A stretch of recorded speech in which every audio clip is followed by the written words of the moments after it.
যাই হোক, নতুন নতুন যারা ভিডিও আপলোড করছেন প্রবাসীদেরকে নিয়ে, প্রবাসীদেরকে গালাগালি পাচ্ছেন, প্রবাসীদের পরিবারকে, প্রবাসীদের স্ত্রীদেরকে, যাই হোক এভাবে যারা গালাগালি করছেন, আমি মনে করি যে আমি গালি দিয়েছি, যারা এই ভিডিওটি করেছে তাদেরকে আমি গালি দিয়েছি, কিন্তু এটাই কিন্তু সমাধান হবে না। আসুন না সবাই মিলে সমাধান করি, এই জিনিসটি সমাধানের চেষ্টা করি। আমরা এভাবে আমাদের মুখ নষ্ট করে, আমরা তো আমাদের মুসলমান দেশটা, আমাদের দেশে প্রায় 95% মুসলমান, এভাবে একটি মুসলিম কান্ট্রিতে এভাবে গালাগালি হবে, আর এরকম কিন্তু আসলে যে জিনিসটা আমাদের দেশে হচ্ছে এরকম কিন্তু হয় না।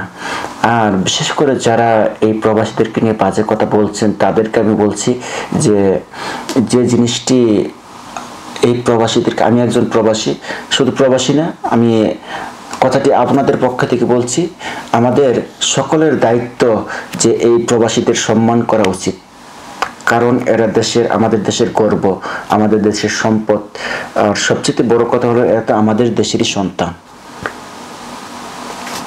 হয়তো আপনার ভাই, না হয়তো আমার ভাই, কারো ছেলে, তারাই তো প্রবাসী, নাকি প্রবাসী অন্য একটা দেশের লোক, তাদেরকে প্রবাসী বলা হচ্ছে। এটা তো আমাদেরই দেশের ছেলে। তাই সবাই আসুন, সবাই মিলে একটি সুন্দরভাবে জীবনযাপন করার চেষ্টা করি, মুখগুলো খারাপ না করে, মুখের ভাষা খারাপ না করে সুন্দর ভাষায় কথা বলতে শিখি। আর বিশেষ করে প্রবাসীদের কথা বলছি, এদেরকে সবসময় আমাদের শ্রদ্ধা করা উচিত এদেরকে, কারণ এই প্রবাসীরা আমাদের দেশের গর্ব, যাদের জন্য আজ অর্থের চাকা ঘুরছে বাংলাদেশের। এই প্রবাসীদের অসম্মান করলে আমাদের দেশকেও অসম্মান করা হলো, আমাদের লাল সবুজের পতাকাকে অসম্মান করা হলো।